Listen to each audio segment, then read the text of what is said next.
청량사라 하면 응진전에서 수행하는 스님들이 토굴 삼아서 깊은 산 중에서 토굴 수행을 많이 하셨는데요.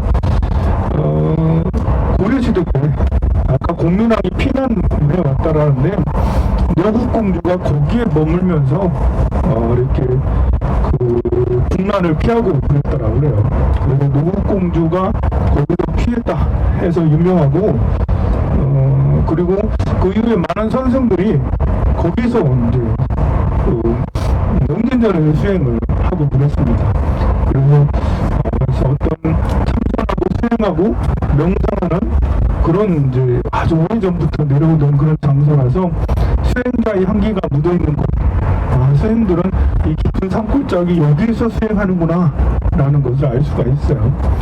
그럼 여러분들이 이제 아까 쌀도 이렇게 공양 올리려고 준비하고 했는데, 쌀을 3개 있으면 이제 유리 보전하고 지장전하고 그리고 이제 응진전이고, 쌀을 다 2개만 했다 하면 유리 보전하고 응진전하고 그렇게 공양을 올리면 돼요. 난 하나만 했다 그럼 유리 보전하면 되는 거죠.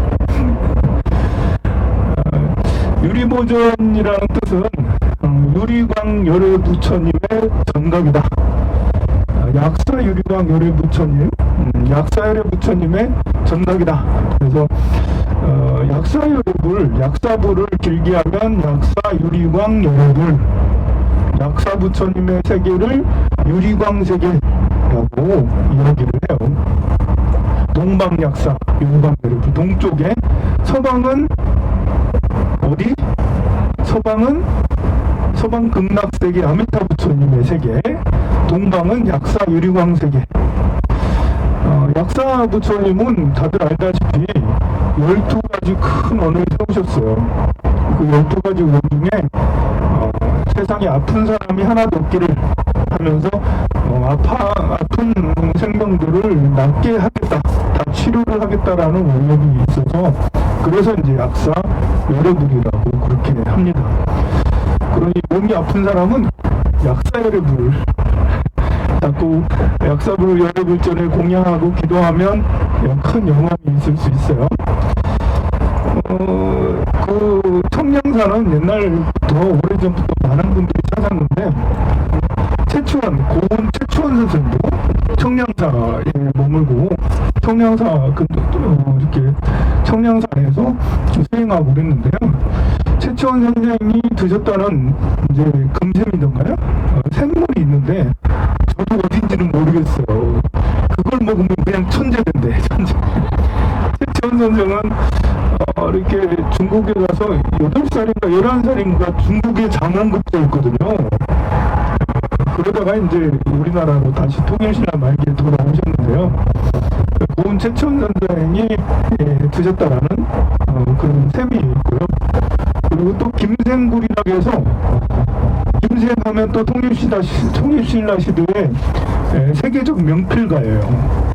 얼마나 글을 잘 썼는지 중국에서도 그 당시에 남북조 시대인데요. 통일신라 시대니까요. 남북조 시대에 이제 그 김생의 글씨가 너무 훌륭하다고 중국에까지도 널리 이렇게 유명했던 이제 분이신데, 거기에 김생께서 거기에서 수행했던, 거기서 굴 속에서 수행을 하셨던 모양이더라고요. 그리고 김생굴도 있는데, 우리가 최초원 선생님의 샘물이나 김생굴까지는 가기가 좀 어렵고요. 어딘지도 잘 모르겠고, 저기가 김생굴이다라는 말도 있긴 한데 찾아가서 하기는 참 쉽지가 않습니다. 이따 가서도 설명을 드리겠지만 미리 또 들어놓으면 좋은 게, 청량사는 원효 스님께서 660몇 년인가 이때 이렇게 절을 창건했다라고 그래요.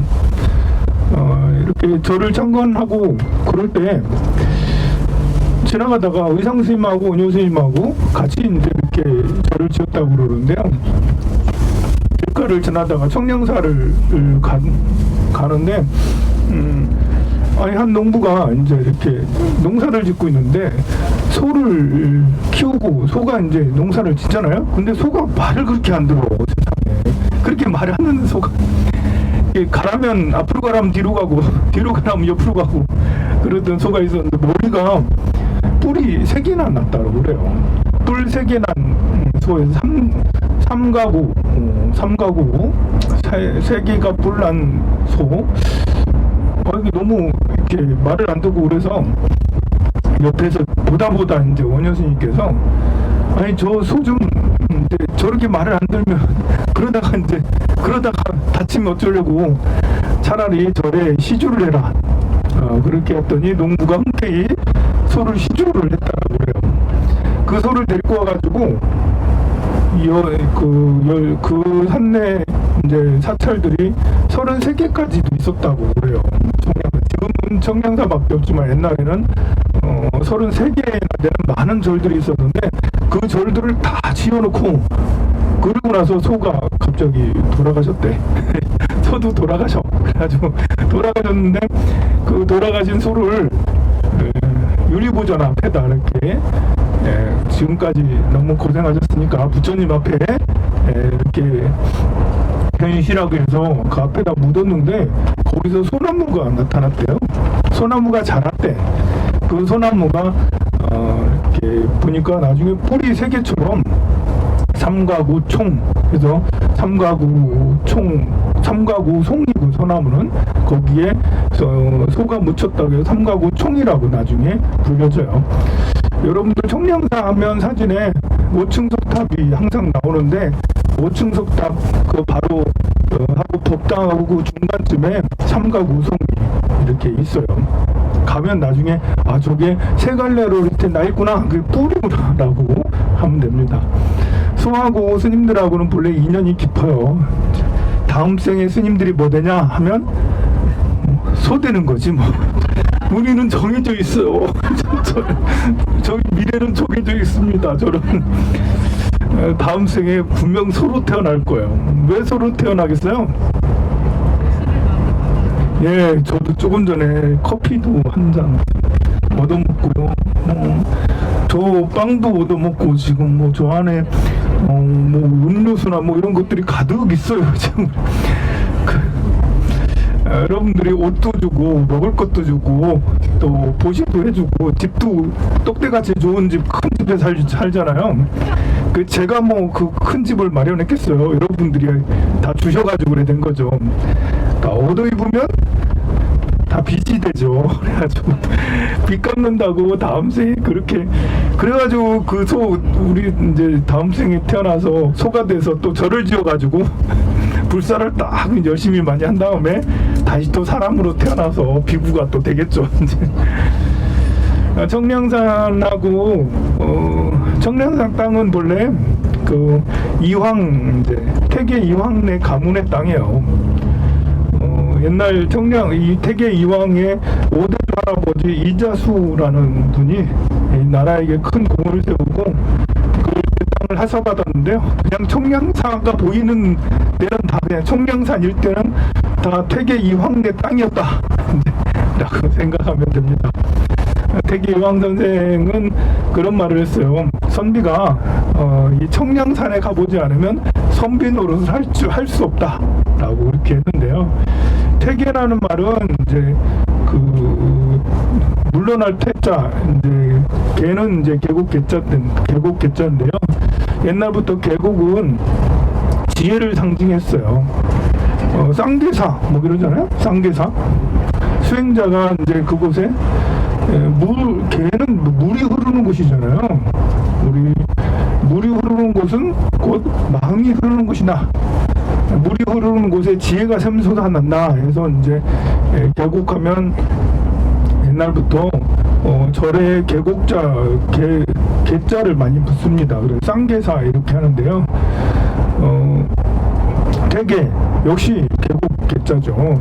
물러나서 지방에 있으면서 거기서 지혜를 닦겠다라고 그렇게 한 거예요.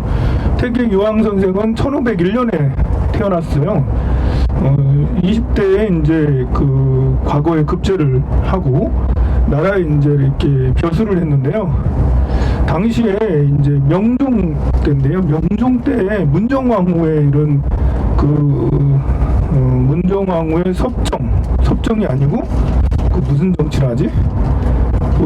엄마가 뒤에서 하는 그 수렴청정, 그래, 수렴청정을 했는데, 아니 그 문정왕후 보살님은 정말 대보살님이에요. 절에서는 대보살님이지.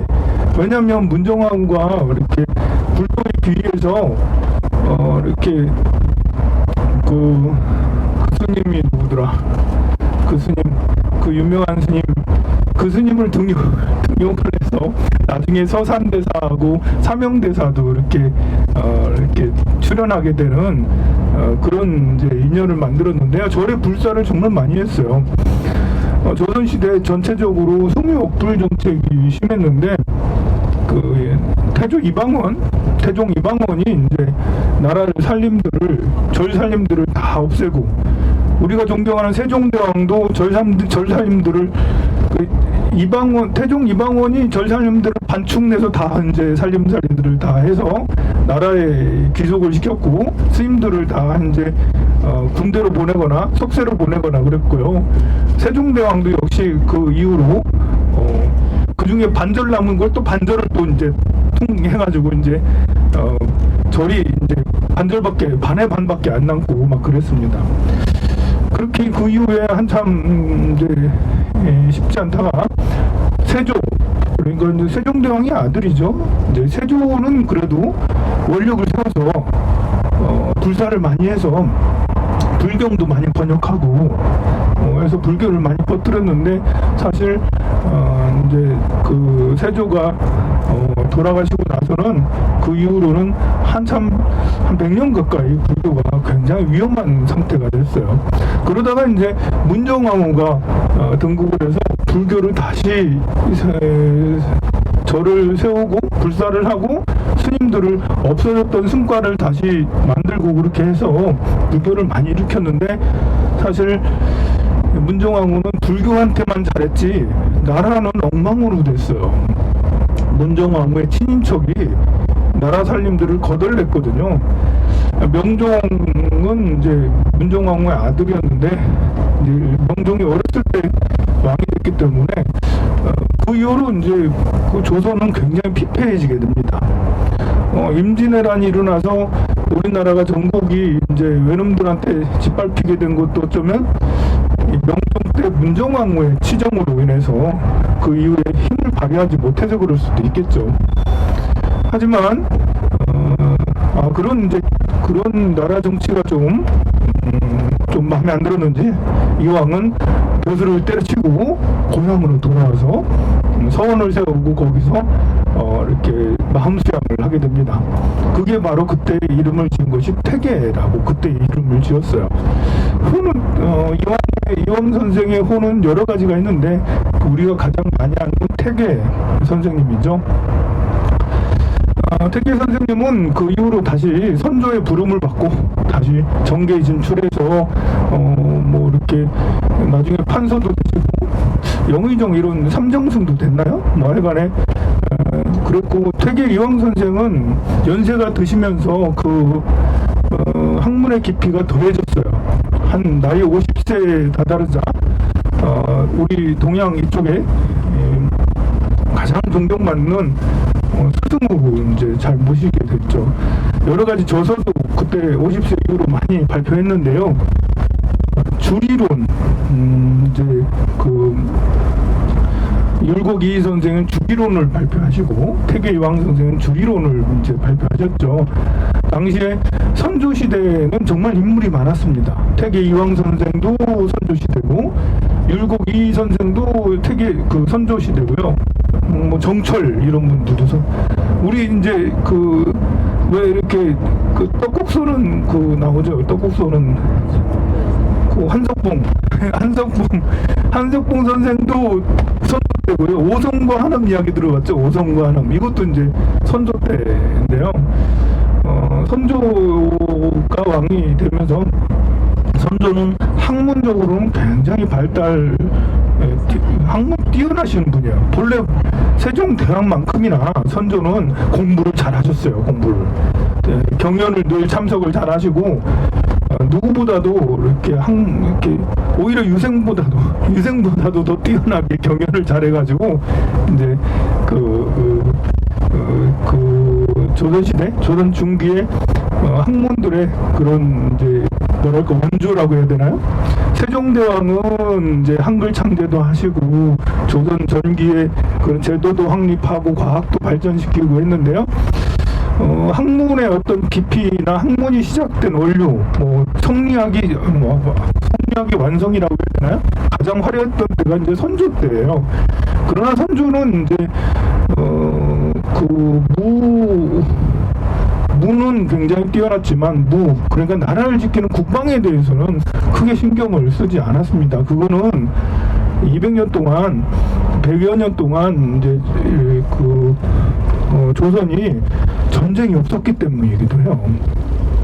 외놈들도 그렇게 그때는 조선 전기에는 그렇게 많이 싸우지 않았거든요. 올라오지 않았거든요. 태종 이방원이 대단한 게 이방원이 스시마성 정벌을 하고 대마도 정벌을 하고 하면서 외놈들을 전부 다 때려잡았어요. 그래가지고 그 이후로 한 100년 가까이 외놈들이 쳐들어오지도 않았어. 그리고 이제 그 당시에 외놈들이 이렇게 올라오지 못했던 것은 자국 내에서 전쟁이 빈번하고 발달하고 전쟁이 심했거든요. 서로 권력 다툼이 심했고 그걸 이제 다 통일한 게 도요토미 히데요시가 그거를 전국 시대에 일본 그런 지방 이런 것들을 다 이제 통일을 한 것이 도요토미 히데요시고 통일했던 그 통일하고 나니까 남은 병사들 있잖아. 그 병사들을 데리고 어떻게 할 수 없으니까 그 병사들을 데리고 우리나라를 침입해서 당시 명나라까지 올라가겠다고 했던 게 이제 도요토미 히데요시의 꿈이었죠. 그런데 이제 선조가 그런 정치를 문에 이렇게 학문적으로는 뛰어났지만 국방으로는 좀 그랬다. 그때 이제 당시에 이황 선생도 중요한 학자였고 이황 선생이 안동이고 안동 우리가 가는 청량산 안동과 봉화 경계 쪽에 있어요. 그래서 청량산 일대에 이황 선생님의 가문의 땅이 많았다라고 그 정도만 알고 있으면 될 것 같습니다. 그리고 이제 우리가 이제 청량산의 또 다른 이제 재밌는 일화가 아까 말한 대로 노국공주하고 공민왕이 안동까지 이렇게 피난을 왔어요. 사실 공민왕 하면 고려 말기에 개혁 정치로 굉장히 유명하죠. 공민왕이 유명한 게 또 있죠. 제일 많이 나오는 게 이제 공민왕 하면 문란했다. 이제 성적으로 문란했다. 이제 남자들하고 같이 놀았다. 이런 걸로 유명해서 영화도 나왔죠. 영화 이름이 뭐죠? 맞아요. 무슨 화점? 쌍화점. 그래. 쌍화점이라는 영화도 나왔어요. 공민왕은 본래 되게 착한 분이었는가 봐요. 노국공주라는 이제 원나라 공주랑 결혼을 했어요. 그 원나라 공주를 굉장히 사랑했답니다. 너무너무 사랑했는데 한 10년 정도 지나도 아이를 갖지 않았었어요. 한 11년째인가요? 그때 아이를 가졌는데 아이 낳다가 아이랑 함께 엄마가 돌아가셨어요. 그 이후로 이제 공민왕은 정치를 뒤로하고 세상을 뒤로하고 그냥 이제 이렇게 미쳐간 거지. 상사병에 걸려. 상사병. 자기 부인을 잊지 못해서 상사병. 그런데 한편으로 생각하면 원나라 몽고 여잔데 다문화 가정. 우리나라는 사실 다문화 가정이 아주 오래전부터 있었잖아요. 가야 시절 박혁거세 말고 김수로 왕도 사실은 김수로 왕도 허왕우하고 같이 이렇게 결혼해서 살았고 했으니까 김해 김씨는 전부 다 다문화 가정의 후손이 김해 김씨는 다문화 가정. 그리고 이제 사실 왕씨도 역시 조선 후기가 되면 원나라에게 이제 지배 간섭을 받으면서 원나라 공주들에게 강제 결혼시키거든요. 원나라는 아니 고구려 후에 이제 충자가 붙은 왕들이 있어요. 충렬왕, 충선왕, 충해왕, 충수광, 충모광 뭐 이런 충자가 붙은 왕들은 모조리 다 원나라 공주랑 같이 결혼을 했어요. 이제 우리나라가 이제 그 무신 정권 시대에 무신들이 원나라 몽고의 침입에도 불구하고 항쟁을 계속 벌였잖아요. 항쟁을 계속 벌이다 드디어 못 이겨가지고 더 이상 계속 항쟁하다 보면 나라가 이제 완전 꼴이 뭐 말이 아니라서 사실 6번 침입을 받으면서 나라 꼴이 말이 아니었습니다. 이제 그러다가 이 무신들의 힘이 좀 약해진 틈을 타서 원나라 고종이 항복을 하게 돼요. 그때 원나라 이제 고종의 아들이 저 위로 이제 몽골로 올라가게 되는데요. 그때 이제 쿠빌라이 칸이라 해가지고 어쩌죠 이야기가 있어요. 이야기가 좀 긴데 그 이야기는 시간 나면 좀 하고요. 그래서 부마국이 돼. 몽골은 우리나라부터 해가지고요. 베트남까지 해가지고 저 인도 위에 보면 이제 파키스탄 있죠? 파키스탄하고 터키하고 폴란드 위로는 폴란드 발트해까지 러시아 위에 있는 러시아 위에 발트해 있거든. 보면 거기까지 이렇게 영토가 역대 1위로 가장 넓은 영토를 차지한 게 지금 러시아보다 훨씬 넓어요. 어마어마한 영토를 차지한 게 이런 원나라 몽골 제국인데요. 그 몽골 제국을 통치하는 데 있어서 굉장히 처음에는 강압 정치를 했죠. 거기 몽고인들한테 몽고인들 말을 안 들으면 전쟁에 같이 대립하고 그러면 그 풀도 안 날 정도로 전부 다 삭살해서 다 대학살을 벌였어요. 이제 학살을 제노사이드라고 그러는데 그야말로 이제 그 옛날 2차 대전 유태인 뭐 이렇게 그 학살을 한 거는 학살도 아닐 정도로 대학살을 벌였습니다. 만약에 항복하면 그냥 지위를 인정해주고 그랬는데요. 그런 방식으로 전 세계를 통치를 했는데 통치할 때 몽고인들을 왕으로 보내고 군주로 보내고 그렇게 몽고의 정치 문화 이런 것들을 그대로 하게 했는데 유일하게 우리 그 고려는 그렇게 하지 않았어요. 유일하게 고려는 그대로 왕들을 있게 했고요. 그 문화를 어느 정도 존중을 해줬는데 왜 그래 됐냐면 고려가 이제 굉장히 강하기도 했지만 당시에 고려가 선택을 아주 잘했어요. 줄을 잘 타가지고 원나라의 부마국이 됐어요. 부마국이라면 이제 이렇게 사위의 나라. 원나라의 사위 나라가 된 거예요. 원나라가 이제 왕들이 딸을 낳으면 딸을 결혼시키는 게 그냥 고려에 가서 고려로 보냈어요. 물론 그 딸들이 다른 나라도 가기도 했지만 공식적인 부마국은 고려였어요. 그래서 이렇게 원나라가 고려를 함부로 하지 않았다. 이제 그 몽골인들은 황제를 뽑을 때 적장자, 그러니까 장자에게 황제를 주지 않고 쿠릴타이라고 해가지고 회의를 거쳐서 부족들이 회의를 거쳐서 거기서 추존이 된 사람들을 황제로 했는데요.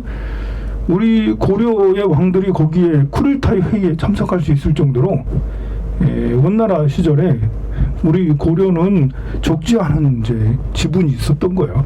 물론 이제 원나라의 간섭이 너무 심해서 그때 원나라의 복식이나 원나라의 문화 이런 것들이 그대로 전해져서 지금에도 많이 남아 있지만요. 근데 그렇게 이제 원나라의 강력한 이제 세계적인 나라다 보니까 우리나라도 친원 세력이 사실 굉장히 많았습니다. 우리나라에 지금 친미 세력도 많죠, 그죠? 친미가 많아요. 여러분들은 친미인가요, 반미인가요?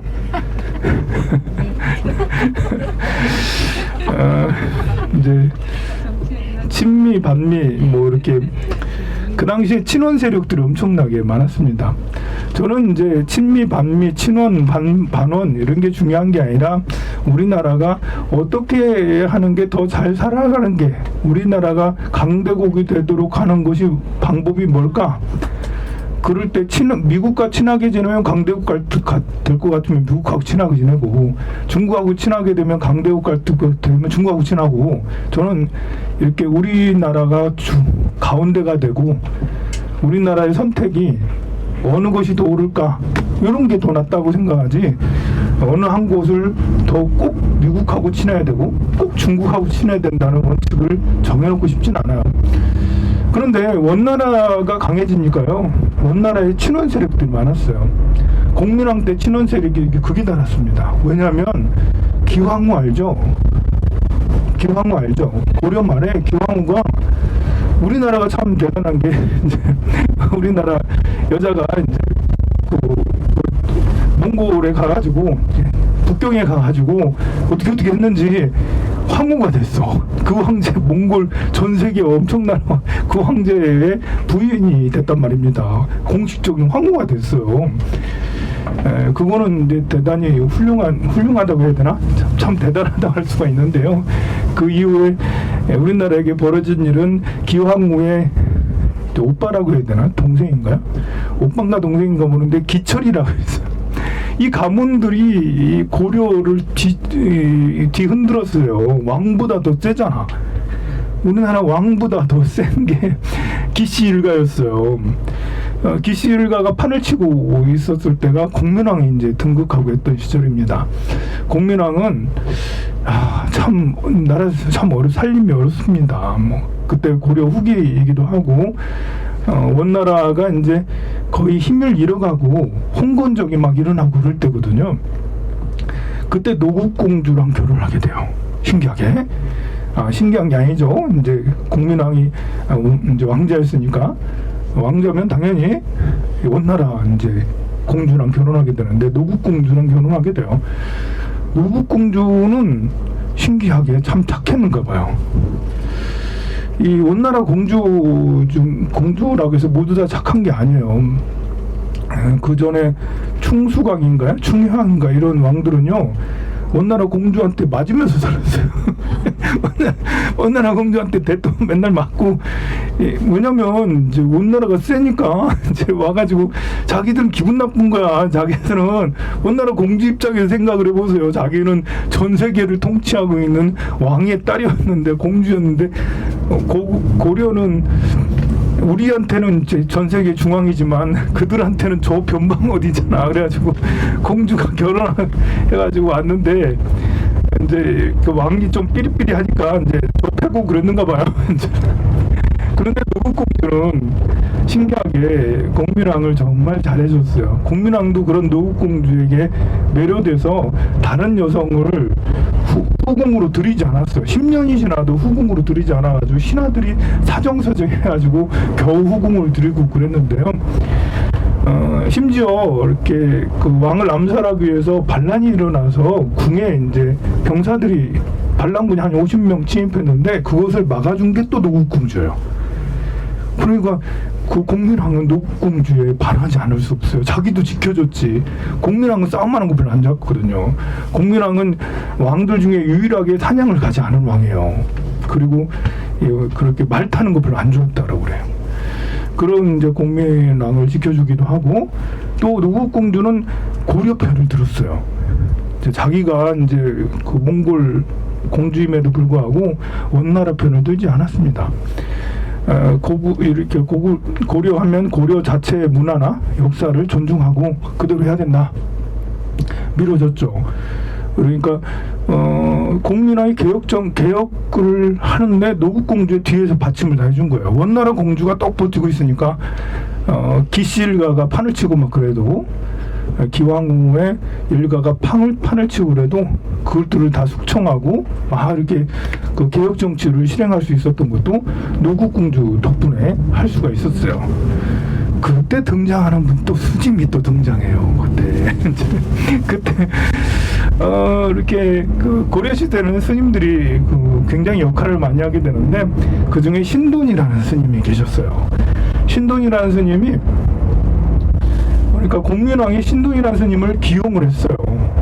그래서 신돈이 개혁 정치를 할 수 있도록 이제 많이 해줬는데요. 그러니까 고려 귀족들은 이제 죽겠는 거죠. 이제 기득권들은 계속 공민왕이 개혁 정치하지, 스님이 나와가지고, 스님 부인 나와가지고 이래라 저래라 하는데 뭐 얼마나 뭐 열불 났겠습니까. 그런데 안타깝게 그때 기왕 그 노국공주가 죽게 돼요. 아까 말한 대로 아이를 낳다가 죽게 돼요. 그 이후로는 그냥 신돈에게 다 맡기고 이렇게 공민왕은 실성한 사람처럼 마음대로 살고 그렇습니다. 심지어 이제 자기 후궁들 있잖아요. 남자애들을 이렇게 이제 같이 궁에 들여가지고 밤새 같이 놀다가 그것도 재미가 없었는지 자기 후궁을 남자애들을 니들 가가지고 저 후궁을 범해라 이런 것도 시키고 결국 그것 때문에 이제 공민왕이 죽게 됩니다. 왜냐하면 공민왕이 사랑이라 해야 되나? 지금 가까이 두던 홍무엇인가 이제 이런 남자애가 있었어요. 걔한테 후궁하고 같이 잠자리를 여러 번 시켜요. 그러다가 이제 아이를 갖게 돼요. 후궁이. 공민왕은 그 아이를 나중에 자기와 아이로 생각을 해서 그 후궁이 아이를 가진 것을 아는 사람을 모두 죽이겠다고 그렇게 모조리 죽이고 자기 아들처럼 그렇게 하려고 했었는데요. 그것을 알게 된 자기 남자들, 이제 공민왕의 남자들이 자기 죽을까봐 반란을 일으켜서 공민왕이 죽게 되는 안타까운 일이죠. 공민왕이 이제 노국공주가 죽으면서 사실 고구려는 힘을 다 잃게 되고 나중에 홍건적을 물리친 이성계, 최영장군, 이성계 이들의 시절이 이제 오게 된 거죠. 홍건적은 이제 그 원나라 말기가 되면 이제 나라 정치를 엉망으로 하게 돼요. 그래서 엉망을 한 것 중에 가장 잘못한 것은 이제 돈을 마구마구 찍어대게 됩니다.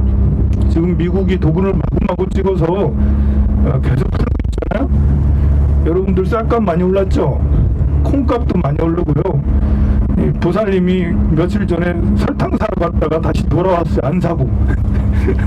설탕 값이 올랐다면서 안 사고 돌아왔어요. 어차피 설탕은 사야 되는데 어차피 떡을 하려면 설탕을 사야 되는데 안 사고 돌아왔어. 갑자기 가격 오른 거 보는 번쩍 놀래가지고 전 세계 원자재 가격도 엄청나게 오르고 뭐 곡물가도 엄청나게 오르고 그러고 있는데 그 여러 가지 이유가 있지만 그 중에 한 20-30% 정도 차지하는 이유는 미국에서 돈을 많이 풀었다. 이제 어마어마하게 돈을 많이 풀었다. 그런 것처럼 원나라도 나라가 어려워지고 또 불사는 많이 하고 원나라도 불교 국가였거든요. 그래서 사원을 짓고 스님들을 모시고 하는데 또 나라에 이게 부정부패가 심하니까 돈을 계속 찍어내는 거예요. 지폐는 이제 서양의 지폐가 등장한 건 18세기, 19세기쯤에 지폐가 등장하거든요. 그런데 원나라는 정말 대단한 게 원나라가 이제 세계를 지배했던 데가 13세기, 14세기거든요. 그때 지폐를 발행하게 돼요. 뽕나무 거기에서 나온 이런 걸 해가지고 지폐를 만들었는데요. 그 세계에서 거의 최초로 지폐를 만들고 그걸 통용을 시켰던 거죠. 지폐를 만드는 건 쉬워. 그럴 수 있어. 근데 그걸 유통시키는 거 어렵거든요. 우리나라도 고려시대 때는 상업이 굉장히 발달했는데 조선시대 때는 상업이 거의 사라지고 물물교환밖에 하지 못했어요. 상평통보 이런 게 나와도 조선 중기에는 별로 거래가 되질 않았어요. 상업이 발달 안 하니까요. 그 원나라는 세계 최초로 지폐에 대한 아이디어를 내고 지폐를 발행을 했는데 처음엔 쿠빌라이 칸 시절엔 되게 좋았죠. 그러나 그것이 나중에 부정부패가 심해지고 뭐 이러되면 지폐를 너무 무지막지하게 발행을 하니까 민생이 나라 경제가 나락으로 떨어지기 시작합니다. 그러면 밀란이 일어나죠. 그 밀란을 주도한 게 또 우리 부처님 불교 세력이 밀란을 주도한 당시에 백령교라고 해 다음에 미륵불이 출연해가지고 새 시대가 나올 거다 이런 것이 그 원나라 말기에 그런 말들이 있었고, 그 사람들이 이제 머리에다가 뻘건 이제 두건을 쓰고 밀란을 일으키기 시작했죠. 전국에 동시다발적으로 이 백령교 미륵불 출연을 믿는 사람들이 동시다발적으로 출연하는데, 그 중에 이제 주원장도 있었어요. 그 주원장이 나중에 1368년에 명나라를 이제 세우게 되죠. 명나라가 그렇게 해가지고 원래 주원장은 스님이었거든요. 스님이 이제 속세로 돌아가가지고 군대를 일으켜가지고 스님으로 계시면서 군대를 일으켜서 나중에 승복 받고 이제 명나라를 이제 만들게 됩니다. 이제 그 전국적으로 일어난 홍공적이 우리나라까지, 중국 전국적으로 일어난 홍공적 우리나라까지 20만 명이나 세상에 20만 명이나 고려로 침입을 하게 돼요. 그래 한 달도 안 돼서 평양이 함락되고 다시 또 20일도 안 돼서 개성이 함락이 됩니다. 그래서 노국공주하고 공민왕은 그냥 거렁뱅이처럼 안동까지 이제 피난을 가고, 심지어 안동 시내도 아니고 정량산까지 들어와가지고 노국공주는 아까 말한 그 응진전에서 머물면서 거기서 불공하고 기도하고 막 그렇게 했다라고 그럽니다. 나중에 이제 홍건적을 다 물리치긴 합니다만, 그렇게 해서 공민왕하고 노국공주는 안동까지 왔기 때문에 안동에서는 아직도 해마다 노국공주 제를 지내고 그렇게 기리고 그런다라고 그래요. 공민왕이 썼던 이제 수저나 이제 은 그릇이나 이런 것들이 아직도 남아있고, 부채 이런 것들도 아직 안동에 남아있고 그렇답니다. 이런 이제 청량산은 이렇게 다양한 설화, 전기, 또 신화들이 가득한 곳입니다. 12개의 봉우리가 있고요. 청량이라는 것은 맑고 깨끗하다 뜻입니다. 오늘 여러분들이 청량사 순례를 통해서 맑고 깨끗한 마음을 갖게 되길 바라고요. 뭐 이렇게 옛날에 있었던 국민왕의 시절을 생각을 하면 개혁이라는 것이 참 쉬운 게 아니구나. 그리고 이 군주라는 게 너무 오래 지배를 하게 되면 또 어떤 참 오래 지배하는 왕이 오래 집권을 하게 되면 아무리 좋은 왕도 중간에 어떤 리스크가 생겨서 마음이 변하면 참 고려의 멸망처럼 또 그런 식이 되는구나 이런 생각도 들고요. 또 이황이 계셨던 곳이니까 이황 집안이 그 이후로 이제 이황은 그 위에 이제 위에 그런 가문이 뼈대 있는 가문이지만, 그 이후로도 이황의 제자들이 이쪽에 많이 이제 포진하면서 안동하면 선비의 고장 뭐 이렇게 지금도 안동하면 뭐 이렇게 안동 사람들은 자긍심이 굉장히 크죠. 이렇게 대한민국 뭐 고려 때도 그렇고 조선 때도 그렇고 그냥 정치, 고려 정치, 조선 정치를 쥐락펴락했던 사람들이 안동 출신이 많다. 안동은 뼈대 있는 가문이다. 라는 게 이황의 출신이기도 하고, 그 이후에 많은 학자들이 배출된 것도 그래서 이제 그렇기도 하고 그렇습니다. 또 생각나는 게 있으면 또 말씀드릴게요. 성불하세요.